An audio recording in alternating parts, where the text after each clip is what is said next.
I'm David Staples. I'm with the Edmunton Journal, and I'm here today talking to Michael Shellenberger, the author of Apocalypse Never. Thanks for joining me today. Thanks for having me on, David. It's a fantastic book. This year, at our newspaper, we recommend a book every year that everyone should read, and this is the book I'm going to be recommending. It is an utterly fascinating and revealing, thorough review of environmental policy, where it's gone right and where it's gone wrong in the last 30 or 40 years. One of the big arguments that I see online, and I often get into online myself, is between people who really support nuclear energy, and having read your book and other people, that's now my position in terms of dealing with climate change, is nuclear is the answer. But obviously not everybody believes that, and there's a huge argument about that right now. And many people say, no, that's not the idea. We should go solar and wind instead, and maybe supplement it with some other things. But solar and wind really are the answers. Batteries are getting cheaper. This is solar and wind's a very cheap form of technology. It's environmentally friendly. So we go back and forth. I'm not the expert. You are. You get in those arguments yourself. Could you just go over in your book, just the main points in that argument and the pros and cons, perhaps, of the different forms of energy? Sure. And just as background, as you may know, and I mentioned in the book, I used to be an advocate for renewable energy. I advocated to the Obama administration that we spend about 90 billion. We actually advocated 300 billion, but we did about 150 billion total during Obama's period in office on renewables. President-elect Biden is now proposing about 2 trillion on renewables and efficiency and other climate measures. And I only changed my mind about it because we were encountering so much grassroots environmental opposition to big solar and wind industrial projects in various parts of the world, including California. And when I looked into them, I discovered that the land impacts were very real. And the reason is that solar and wind projects require 300 to 400 times more land than a natural gas or a nuclear plant. So you're just impacting much greater amounts of land. Our last nuclear plant in California, which is called Diablo Canyon, sits on about an area of land the size of about 3 or 4 football fields. It produces power for 3 million homes. By contrast, our biggest solar farms require, you're literally scraping all life off the desert, including pulling baby tortoises and desert tortoises from their burrows, shipping them, putting them in pens. Many of them died. And so you have these huge wildlife impacts that are related to the nature of the so-called fuel. Wind and sunlight are just very dilute sources of energy. It's why you can sit under the sun and not be negatively harmed, at least for a couple of hours. By contrast, the nuclear reactor is putting out huge amounts of energy in a very small amount of space. So the physics of it are determining the environmental impact. And after I looked into the problems, the so-called problems with nuclear, the concerns that people have, I became much more reassured and ended up changing my mind about nuclear about 10 years ago. So what are the main features of nuclear power, other than the fact that it takes a nuclear power plant takes just a very small amount of land? What are the main things in terms of the amount of, let's say, investment and the outcome that you get from it in terms of power, and then the downside of pollution as compared to solar and wind? Yeah, so the first thing is that nuclear power plants really emit something close to zero air and water pollution. The water that comes out of nuclear power plants is clean. Sometimes it's a bit warmer than the water it goes into, but often that ends up creating a habitat for various aquatic species. We see it around the world, including for crocodiles and manatees in Florida. We also, in terms of the air pollution, we know that the total life cycle of nuclear produces about the same amount of carbon dioxide as wind energy, although that's according to the IPCC. And even that's a little misleading because wind always requires natural gas or some other base load source of energy as backup. So nuclear is the only scalable zero carbon alternative to fossil fuels. Hydroelectric dams worked pretty well, but we've mostly dammed all of our rivers, and most of us that are conservationists don't want more dams. So nuclear is really the only thing that can really scale. Solar and wind, they don't replace fossil fuels. They simply supplement the grid. Civilization requires reliable electricity 24/7. And so that means you always have to have some backup power plant. So the expansion of solar and wind is being promoted and financed by natural gas companies. In fact, we're seeing in Mexico a solar farm, a proposed solar project for an indigenous area being resisted by indigenous people because of the large land use impacts. That solar farm is being proposed by Total. Now, I'm not necessarily against natural gas, I should say. When natural gas is replacing coal, it's clearly a good thing. Everybody thinks natural gas is better than coal, half the carbon emissions of coal. But if you really want to eliminate carbon emissions and you want to replace all the fossil fuels that we use, not just in electricity, but also for cooking and heating and transportation, it's just going to have to be nuclear energy, because it's the only true replacement of fossil fuels and the only technology that can scale, in contrast to hydro and obviously solar and wind. I understand that roughly about the same amount of money has been invested in solar and wind combined and nuclear over the last 5 or 6 decades. Is that correct? Yeah, I mean, the comparisons that I've been doing energy analysis now for 20 years, and the analysis I like to look at to avoid cherry picking are country level studies over multiple decades. So we have this incredible natural experiment between France and Germany. They're right next to each other in Europe. They're both big countries. France is 75% nuclear of its electricity. Germany is phasing out nuclear and is about 1/3 renewables. Well, Germany will have spent about $580 billion by 2025 in order to generate electricity that will produce 10 times more carbon emissions as French electricity. The French spend about half as much for their electricity as the Germans. And again, their electricity supply, it's shocking. It's 10 times less carbon intensive than German electricity. There was another experiment. The French said, well, we want to do a lot of wind because we think renewables are good for some reason. And they scaled up a lot of wind turbines. And what happened is that because wind requires easily they require natural gas to sort of balance the grid. It's harder to ramp nuclear plants up and down. And what ended up happening is that the carbon intensity of French electricity actually went up when they added wind turbines, because they need to add so much natural gas and they had to ramp down nuclear. There's been other comparisons. The climate scientist James Hansen in the Science in 2016 compared how much zero carbon power you get from different zero carbon energy sources at country scale levels. The period was about 11 years, and he compared, Germany and Sweden and France, even the United States was in there, Japan. And what you find is that you get about 3 to 7 times more zero carbon electricity from nuclear than you do from when you scaling up solar and wind. And so it's just a scale problem. I mean, even in California, we're the big renewable leader. The share of electricity from renewables increased just 1% last year. So all the hype you get, it's like, whereas and people say, well, but you can put solar panels up faster than nuclear plants. Yeah, but when you finish constructing a nuclear plant, like in California, suddenly 10% of your electricity is coming from nuclear energy, from 2 reactors at one single plant in a state of 40 million people. So it's just about scale, it's about size, and it's about the efficiency of nuclear. It's just our most efficient energy source. That's why it's better for the environment and better for consumers. I want to ask you about the funding of the anti-nuclear movement. We all know that there's some very prominent environmental groups that are against nuclear power. Where do they get their money from in terms of funding, and how much is their funding in comparison to, say, the anti-climate change movement over the years? Where do they get, where over time has that money come from, and how did that develop? Sure.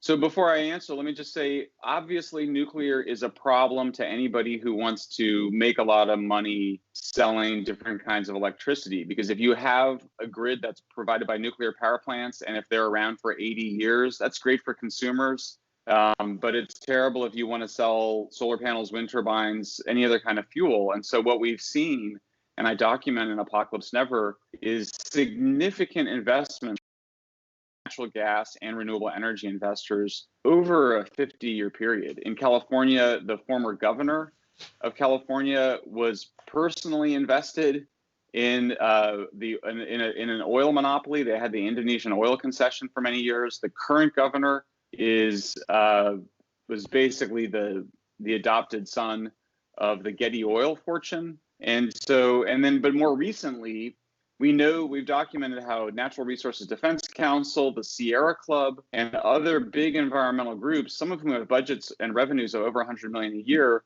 receive hundreds of millions of dollars from both renewable energy and natural gas interests. People ask, who are these people? Is it some shadowy conspiracy? Quite the opposite. Two of the biggest fossil fuel and renewable energy investors ran for president in the United States. It's Mike Bloomberg, the former mayor of New York, and Tom Steyer. So Mike Bloomberg famously, of course, made most of his money in computer internet technology in his Bloomberg box, but he's been a huge investor in natural gas and a huge investor in renewables, and he gave over $100 million to Sierra Club. Tom Steyer has spent hundreds of millions of dollars investing in advocacy for renewables. He tried to close a nuclear power plant in Arizona through a ballot referendum. Tom Steyer made his money building coal plants in Indonesia, and now he's heavily invested in natural gas and renewables. He said he was divesting from those investments. He never did, as I document in Apocalypse Never. So, it's a lot of different people who have a lot of interest, both in manipulating regulations and in doing advocacy to shut down nuclear plants and replace them with gas and renewables. We've now been, my day job when I'm not writing books is to actually, I support nuclear, and so as an environmental activist, I try to save nuclear plants everywhere in the world that we go, whether it's Illinois, New York, South Korea, France, Germany, Britain. The opponents of nuclear are paid by the renewable energy lobby, and that's just everywhere we go. And now there's more of an open alliance. In Europe, we've seen Greenpeace partner with Shell and also with, with BP to advocate the closure of Belgium nuclear reactors and their replacement with natural gas. So we see it everywhere, and it's kind of shocking that journalists don't write about it. I think it shows that there's been a pretty big bias in the news media. More recently, we've seen the advocacy against nuclear come from, of all places, the so-called ESG movement from big banks like BlackRock and Blackstone, who finance renewable energy projects, also out there attacking nuclear, which is really short-sighted, I would say, because all the evidence on ESG goes against them. I didn't know that last aspect. The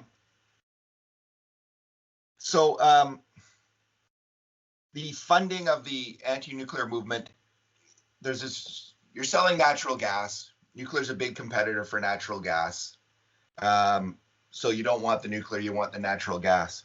One question that came to mind is I noticed in a number of California cities recently, San Francisco and other cities, there's been a movement against natural gas. How does that fit into this? How does that piece? Is this just environmentalists? Is just essentially strongly environmentalist people who have completely bought into renewables now and against natural gas? What's at play here, or is there, who's funding? Is there any kind of funding for the anti-natural gas movement as well? Anti-fracking. The first thing you have to understand is that the larger context is that we shut down our one of our largest power plants in the state, which was San Onofre nuclear plant.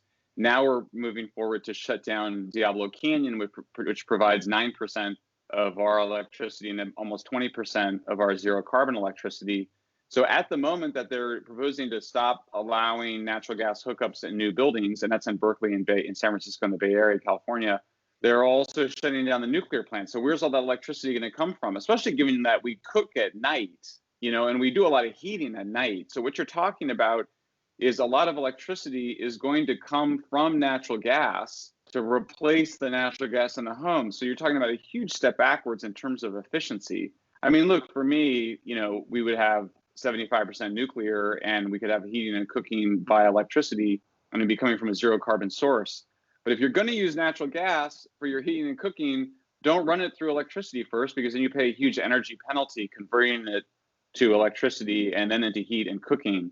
So yeah, to some extent it's ideological, but I also just think you have to read it in a larger context where the alliance that exists politically in California and in much of the world, I think you see it in the Trudeau government, you see it in Europe, is an alliance between renewable and natural gas investors and industry.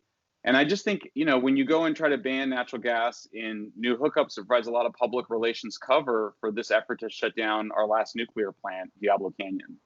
It's about Diablo Canyon then. I do think so. I mean, here it's like this, like the main event is that here's this, not only do you have it as this huge source of zero carbon electricity, it's also the basis potentially for the expansion of nuclear, because they built that site and you could have up to 6 reactors on this tiny little piece of the coast. So you could literally triple the output. It already actually desalinates water just for the local plant, but you potentially have a much bigger desalination facility. I mean, the whole dream in California, the ecological dream of the 1950s and 60s is that we would have a series of nuclear plants, not just on the coast, but also in the Central Valley. And we were going to have a plant in the Central Valley, which is almost identical to the Palo Verde plant in Arizona, which recycles wastewater. I always joke, if you're an environmentalist, and the holy grail is that you're just recycling everything. Well, the only way you can do that is with nuclear, because you get these very high temperatures that can then recycle that wastewater from Phoenix and other big cities. But of course, that all got shut down in the 1960s. And I don't want to suggest that it's all financial. People sort of say, well, what are you saying? Like Jerry Brown isn't really anti-nuclear. Of course he's anti-nuclear. But it's a little bit like saying, weren't the conquistadores Catholics? Well, yeah, they were really Catholic. They also wanted the gold. That these two motivations are quite compatible. In Alberta, we have the Alberta oil sands, which is a huge source of energy, and it's also very carbon intensive. So there's been opposition to it, and some of the oil companies many of them are taking steps to have lower emissions in terms of the production of that oil. One of the issues in our area of the world is environmental groups, which are alleged to be funded by renewable interests or U.S. interests. We actually haven't necessarily even pinned down what businesses they're connected to. So the Alberta government is investigating that. Do you think does it make sense for governments to look into the funding of their main opposition from these NGOs? Is that a reasonable thing for governments to do? Absolutely. It's about time. I mean, my finances as a small nonprofit with a budget under $1 million get scrutinized every day. I'm always asked when I testify in front of Congress to name our donors. I put all of our donors on our website. Greenpeace, by contrast, has annual revenues of $350 million a year. I mean, that's a big business. They speculate in financial markets, and they don't reveal where any of their donors come from. It's completely black box in terms of Greenpeace. So we have no idea. They could be funded entirely by the renewable energy industry. We know that the majority of their donations come from large donors, not from somebody sending in $50 a month. In terms of tar sands, my view has always been, the challenge for tar sands is just a very heavy oil. And so you end up getting a much lighter, sweeter crude when you frack in shale. And it just seems like the shale revolution has been the big challenge. But, Canada has a national interest in protecting its own energy supply. So it makes total sense to me that Canada and the Alberta government would continue those investments. There's been some experiments to try to do more carbon capture and storage. I'm a bit of a carbon capture and storage skeptic, but if I were part of the Canadian government, obviously tar sands would be part of your energy portfolio. Especially since there is a lot of uncertainty in the world. We just don't know what's going to happen. There's a big reversion towards nationalism, and it seems like governments, do not want to turn over their energy and energy policy decisions to the United Nations or anybody else. So, yeah, I think it's completely reasonable. I think they should get the executive director of Greenpeace in front of them and just ask her directly, where does their revenues come from? The role of the financial industry here, I think, has been very suspicious and problematic. And so, you got to remember, basically all the solar panels that you see installed are made in China. And so contrast the jobs, the vast majority of value and jobs that are created in renewables, in solar, and increasingly in industrial wind turbines goes to China. And so you're basically just financing the unboxing of solar panels from China, spreading them over landscapes. Most of them are only going to last for 20 years. David, I tweeted the other day a video showing solar panels covering big green hillsides in China, and it was horrifying from an environmental perspective. And the reaction from people on Twitter was horrified. I think the video has been viewed like 2 million times now. And I think what it shows is that people are just unaware of the environmental impact of solar. We've all been bombarded with so much propaganda for the last several decades showing solar panels on rooftops. And you think, oh, well, that's great. We can just power the world through solar panels on our rooftops. But it requires concentrating large amounts of energy in these big industrial projects. And when you look at it, you kind of go, great. So let me understand this right. We're basically giving money to the banks to buy solar panels from China, unbox them, spread them across landscapes where they're going to turn into electronic garbage in 20 years. How is that a good value for ratepayers? How is that a good value for workers? By contrast, with any of these big energy projects where you're making your energy domestically, the supply chains for the nuclear refurbishments in Ontario, for example, have been a huge boon to the economy, billions of dollars, millions of very good grassroots Canadian jobs. We're seeing the exact same thing in Britain. So, look, I defend China's right to develop against anti-growth environmentalists. There's a lot of things about China I respect. It's also a totalitarian government. It's a government that we have a lot of concerns about. It's engaged in increasingly aggressive behavior in the Pacific. I don't know. I just kind of look at these efforts to finance solar in the United States and around the world, and I just think this is not in the interests of the people in those countries, and it certainly does not. It certainly violates more than almost anything else so-called ESG criteria, given its massive use of landscapes for energy in comparison to either natural gas or nuclear. I think in Alberta, the green groups have generally been funded by a group called the Tides Foundation, and I don't know their where that money comes from. The Tides Foundation, yeah, the Tides Foundation. I used to get funding from the Tides Foundation. I'm in the Bay Area. The Tides Foundation it does not have an endowment, or at least not a very significant endowment. It's basically used as a shell organization to channel money from individual donors who wish to remain anonymous. So there you go. I mean, there was an investigation by some members of Congress into Tides Foundation a few years ago.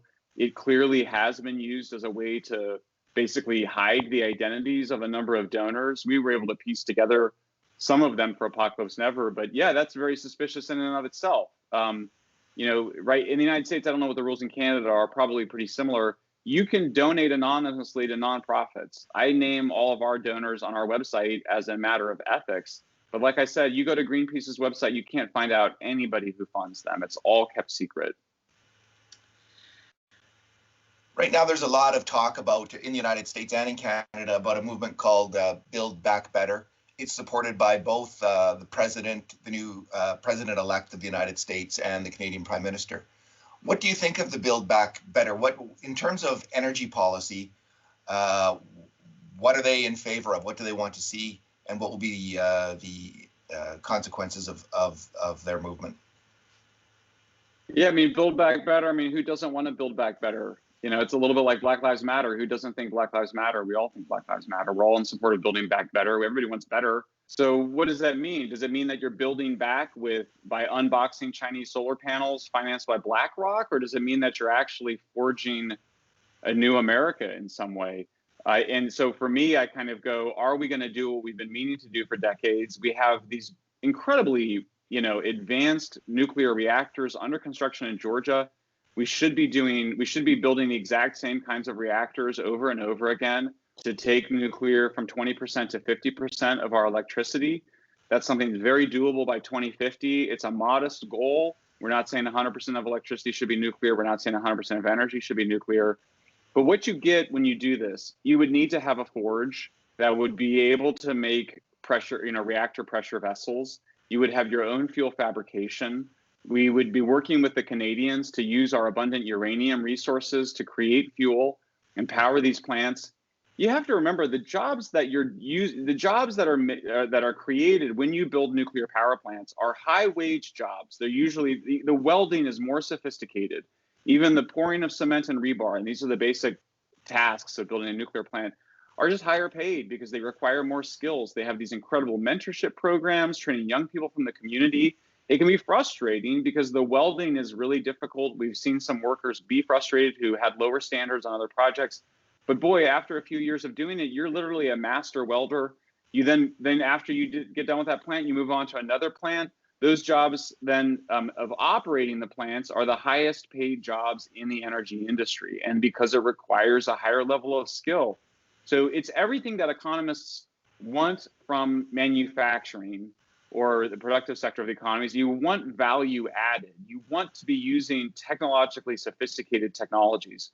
So if we're going to build back better, we need a green nuclear deal in the United States. One of my colleagues has just started a new organization here to advocate for a green nuclear deal. She's finding a huge amount of interest from both Democrats and Republicans in this, because just look at the comparison, right? On one side, you're unboxing solar panels made in China, spreading them over landscapes that last for 20 years. And the other side, you're forging reactor vessels, you're building, we estimate around 150 reactors would take us to 50% nuclear by 2050.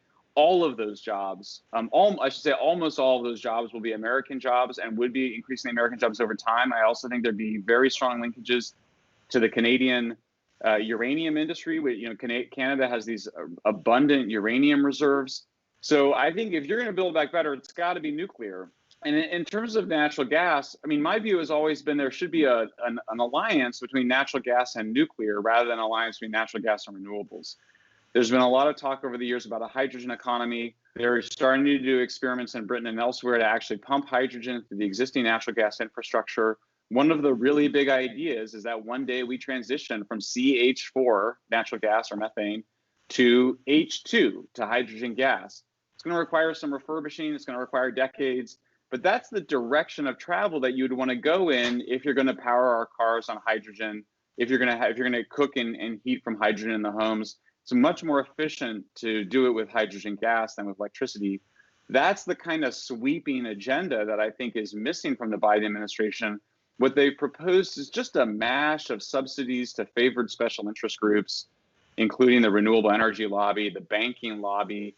I mean, what worries me is just the influence of the finance sector and their close alliance to China, because I think that represents, a significant departure from the spirit of Build Back Better, which should be to create jobs in the United States. Yes, I sometimes uncharitably refer to it as the big green mooching machine, because that's how it comes across. And we have the same dynamic in Canada, the Build Back Better movement. We also have strong nuclear advocates. The provinces are getting together. New Brunswick, Ontario, which has long gotten more than 50% of its power from nuclear energy, also went through, like California and Germany, a movement about a decade ago to invest heavily in solar and wind, which drove up prices incredibly and didn't bring down emissions almost at all. So we have many of the same dynamics occurring here right now. And so what you're proposing is to not go down the route that California, Germany, Ontario went down, but this green nuclear deal is what you have in mind. Yeah, I mean, look at Ontario. I mean, it's such a scandal, right? I mean, here you had this reliable nuclear. They added huge amounts of wind to the grid. It was such a boondoggle. I think the lawmakers ended up having to claw back some of that money. We're seeing the same dynamic in France, where lawmakers are trying to basically renege on some terrible contracts they got themselves into over solar.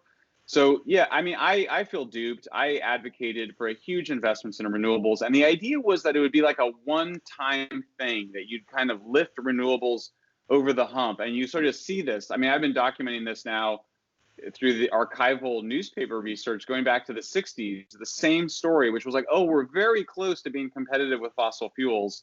We just need a bit more subsidies. So that's been going on for 50 years. Same thing they're saying now. We're just going to need a little bit more subsidies for renewables. Of course, it all depends on historical amnesia. It all depends on nobody having any memory, or at least ignoring what came prior. We invested huge sums of money. We've been subsidizing wind for almost 30 years. So at what point do you say enough is enough? I favor some amount of government investment in R&D. I defended U.S. government investments in R&D, including in the shale revolution. The federal government subsidized the first horizontal wells. We subsidized some of the initial experiments with fracking, so we got to the slick water fracking recipe. That's a great use of taxpayer money. It was also under $1 billion. over a very short period of time and ended up creating this incredible amounts of wealth as well as significant reductions in our carbon emissions. But with renewables, it's just endless. It's just a bottomless demand, and it's because it doesn't make any sense to build totally unreliable sources of energy without subsidy. And I'll just say one thing, David, is that, we are now seeing the crisis emerging in electricity reliability in different parts of the world. We came close to cascading failures in California 2 months ago. The British had significant problems relating to the lack of transmission and unreliable transmission from offshore wind just within the last month. We've seen the Australian grid suffer strains from depending on so much unreliable weather-dependent renewables. So we're seeing it everywhere. It's just a matter of time. If you deploy unreliable energy, surprise, surprise, it makes your electricity grid less reliable, and you end up having to spend a lot more money. These are all hidden costs in the form of transmission and storage and other measures. I'll even add waste disposal, something that is not covered in most of these projects. You have to then, it's on the backs of the taxpayer. After those companies change hands several times over the next 20 years, it's going to be on taxpayers to clean up their hillsides and remove all this electronic garbage in the form of used solar panels. I'll say one thing about nuclear waste because everyone freaks out about it. Nuclear waste is the best kind of waste. And the reason I say that is there's so little of it. A single Coke can of uranium is enough to give me all the energy I need for my whole life. That's how amazing nuclear is. At the end of it, it comes out as the same used fuel rods. There's hardly any of it. All of the U.S. nuclear waste can fit on a single football field stacked 50 feet high. So, and it's never hurt anybody, never will. There's no reason it would. I think that the fears of waste have to do with fears of nuclear weapons. It's a kind of psychological or unconscious displacement. These two things don't have anything to do with each other. In fact, there's still a myth I see circulating where people think that our nuclear power plants create the materials for our nuclear weapons. That's not true. We have separate facilities for that.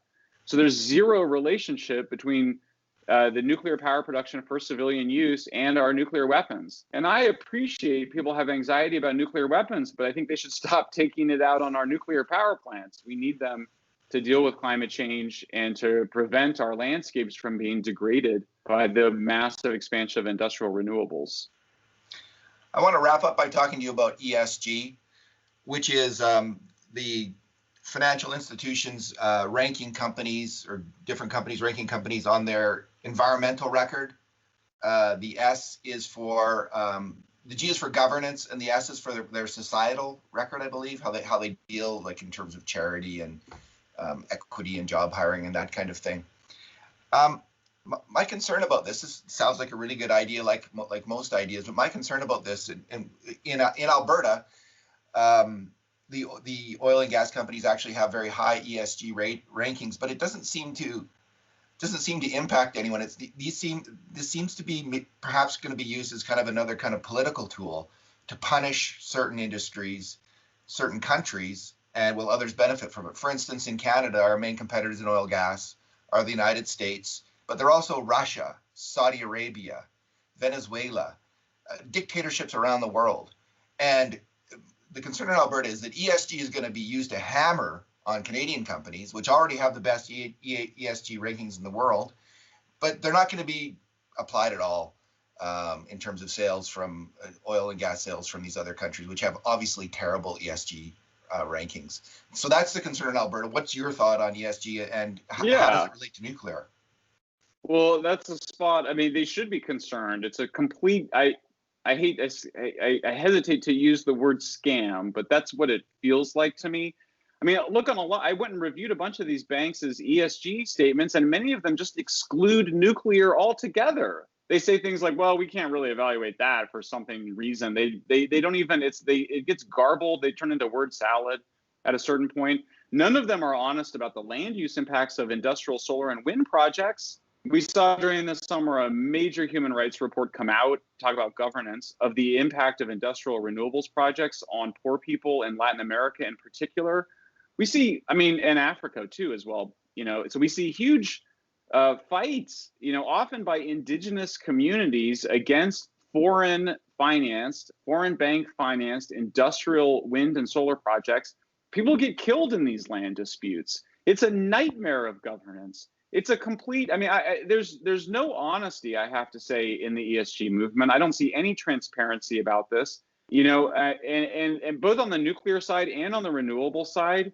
I mean, I have to say, part of me kind of goes, they did this whole thing to actually, as a proactive way to basically greenwash renewables. I mean, here's these technologies that have massive land use impacts, 300 to 400 times more land than natural gas and nuclear, huge waste impacts that are completely unaccounted for, and massive human rights impacts. And so then they go around and say, oh, it's ESG for something reason. Why? Because because it doesn't produce carbon emissions at the site of production. That's not, of course, counting so much of the other pollution that's related to having a system that depends on them. So I find it dishonest.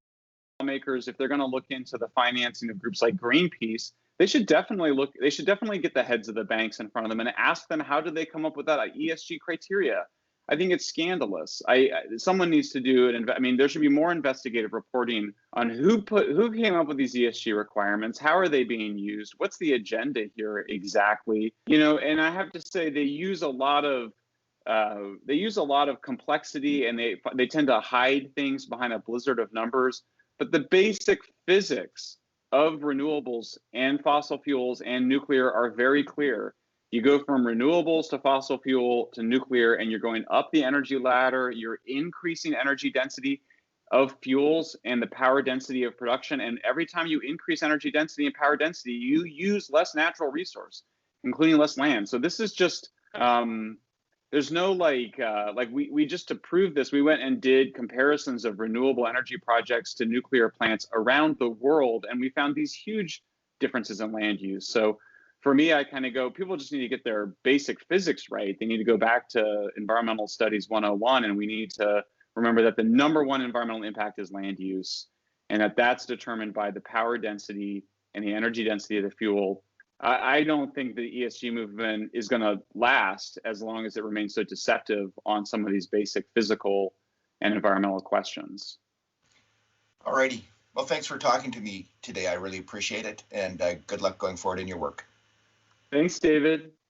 Thanks.